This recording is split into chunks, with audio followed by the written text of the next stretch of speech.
महाराष्ट्र से इस वक्त एक बड़ी खबर मिल रही है। विधान परिषद चुनाव से जुड़ी हुई अहम खबर। महाविकास आघाड़ी को बड़ा झटका लग सकता है। एनडीए के सभी 8 उम्मीदवार की जीत हुई है। 11 सीट के लिए 12 उम्मीदवार मैदान में थे और एनडीए के सभी उम्मीदवार जो थे 8 जिनके नंबर्स थे उनकी जीत हुई है। 1 सीट के लिए काउंटिंग फिलहाल चल रही है।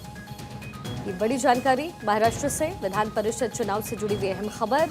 महाविकास आघाड़ी को बड़ा झटका यहां लग सकता है। एनडीए के सभी 8 उम्मीदवार की जीत हुई।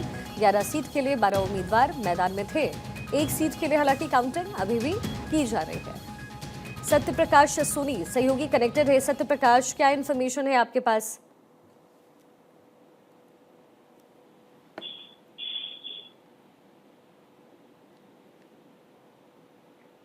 सत्य प्रकाश, क्या आप तक आवाज आ रही है मेरी? चलिए दोबारा कनेक्ट करते हैं, लेकिन बड़ी जानकारी इस समय मिल रही है।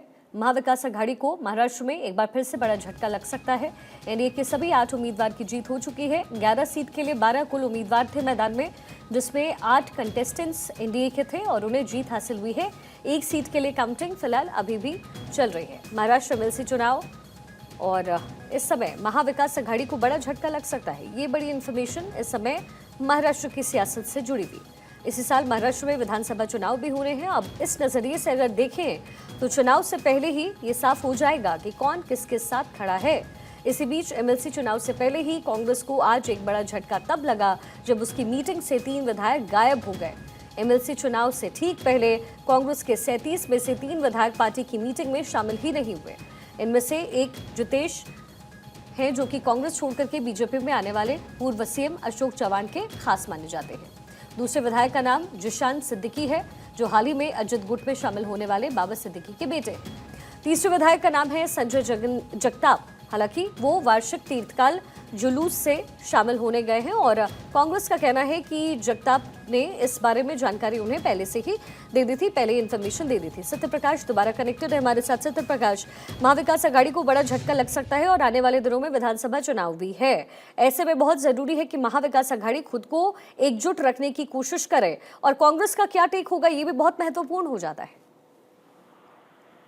बिल्कुल, देखिए महाराष्ट्र विधान परिषद का रिजल्ट आ रहा है और लगातार देखा जा रहा है कि किस तरह से जिस तरह की उम्मीद लगाई जा रही थी रिसोर्ट पॉलिसी, वो कहीं न कहीं भारतीय जनता एनडीए के काम आई और यही वजह है कि एनडीए के जो सभी उम्मीदवार थे उनकी विजय हुई है। और दूसरी तरफ यह चुनाव इसलिए भी बेहद महत्वपूर्ण हो जाता है क्योंकि आने वाले कुछ ही महीनों में जो है विधान सभा का चुनाव है। ऐसे में ये एकजुटता का परिचय देता है कि किस तरह से तमाम जो विधायक है, तमाम जो दल है, उनके विधायक उनके दल के साथ कितना लॉयल है। यही वजह है कि जिस तरह से ये उम्मीद लगाई जा रही थी कि इस बार जो है क्रॉस वोटिंग का फैक्टर देखा जा रहा है, लेकिन जिस तरह की रिजल्ट आया है उससे साफ जाहिर होता है कि एनडीए में तो क्रॉस वोटिंग का फैक्टर नजर नहीं आया, लेकिन ये बिल्कुल कहा जा सकता है कि जिस तरह से शरद चंद्र पवार गुट के लिए यह उम्मीद थी कि जो तस्करी उम्मीदवार जयंत पाटिल थे उन्हें कम वोट मिला है, यही वजह कि वह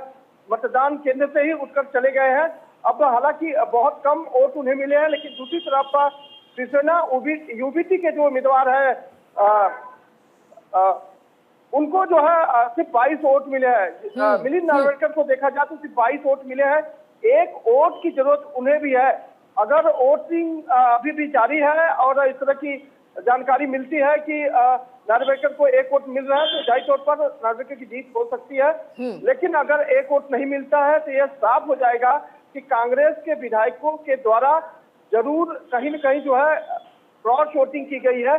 अब कैसे की गई है इस पर अभी बड़ा जो है। तो फिर सत्य प्रकाश, क्या ये माना जाए कि क्रॉस वोटिंग हुई है तो आने वाले समय में ये एनडीए को मजबूत करने वाला है? जो विधायक हैं सम्मिलित हो सकते हैं। आने वाले दिनों में चुनाव है, बेहद महत्वपूर्ण है दोनों ही पार्टी के लिए।